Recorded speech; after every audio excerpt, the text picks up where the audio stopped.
Alors quand on écrit sur cette thématique, il faut faire des choix parmi tout ça. Comment on fait ces choix? Alors là, Qu'est-ce je qu'on crois que prend? Ça s'adresse à Charlotte peut-être d'abord, honneur aux dames. En fait, on fait ce qui paraît le plus logique au moment où l'histoire vient. Quand j'ai écrit Lettres aux ténèbres, j'écrivais ma thèse en même temps, donc c'était vraiment une histoire de thématique. C'était évidemment une histoire de lecture, étant moi-même assez fan de vampires, et inconsciemment, je crois qu'il y avait Carmilla. Il y avait vraiment pour le côté épistolaire. Après, dans les deux grandes références, il y a évidemment la trilogie d'Anne Rice. Bon, à l'époque, juste trilogie, hein, parce que voilà.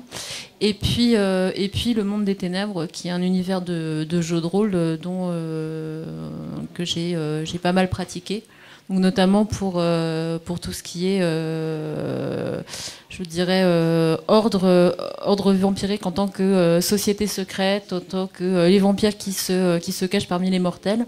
Et puis parce que ce sont des univers qui font appel à des thèmes qui m'intéressent, qui sont l'humanité. Qu'est-ce que l'humain? Qu'est-ce qu'être humain? Qui est le monstre? Est-ce qu'un vampire est vraiment le monstre auquel on s'attend? Est-ce qu'il n'y a pas autre chose? C'était vraiment là-dessus que j'ai travaillé. Donc les thèmes les références, je pense, ont coulé de manière assez naturelle. Alors même question pour Fabien, parce que tes vampires, eux, relèvent de la catégorie mutation ou espèce pas très différente des humains. Oui, alors d'ailleurs, je ne sais plus exactement ce que j'avais mis dans le livre, mais c'est une espèce qui existe en même temps que l'humanité et qui sont victimes non pas d'un virus, mais d'un parasite qui les transforme petit à petit. Et l'idée, moi, c'était là aussi de mélanger des thématiques qui m'intéressaient. C'était de montrer comment le vampire, projeté un peu dans l'avenir, devenait une espèce d'enjeu dans la modification du climat et pouvait servir. C'est arrivé à un moment où j'avais lu pas mal de théories scientifiques qui essayaient des choses assez folles pour essayer de contrecarrer le changement du climat. Il parlait de balancer du soufre dans l'atmosphère pour faire baisser la température, enfin... Bon, ils n'avaient pas réfléchi à ce que ferait le soufre une fois retombé. C'est pour après. Et donc je me suis dit qu'il pourrait utiliser tout et n'importe quoi, et notamment des vampires. Et donc le vampire projeté dans l'avenir devient peut-être une chance pour l'humanité de survivre, puisqu'ils sont plus forts, plus résistants.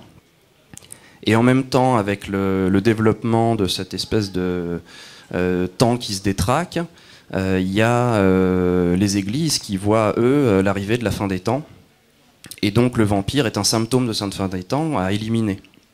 Et donc les vampires que j'ai essayé d'imaginer étaient coincés un peu entre science et religion, chacun essayant de le tirer de son côté. Et le vampire, lui, essayant de s'en sortir au milieu. Alors c'est des vampires qui sont pas très traditionnels en fait dans leur pouvoir. Ils sucent le sang certes, mais ils ont aussi des pouvoirs de kinésie, télépathique. Ils peuvent influencer. Ça c'est quelque chose qu'on trouve dans le vampire traditionnel, mais la façon dont tu l'as traité est assez différente.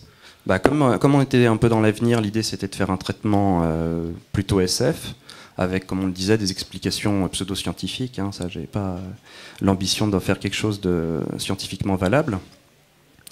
Et donc, par exemple, alors, en essayant de lier ça au sang, c'est-à-dire par exemple le vampire qui est capable de créer un brouillard autour de lui, c'est celui qui va faire bouillir son sang et évacuer l'eau qui est à l'intérieur et créer un brouillard. Dans ce cas-là, la télékinésie, ça va être fondé sur l'utilisation du fer qui est présent dans le sang, etc.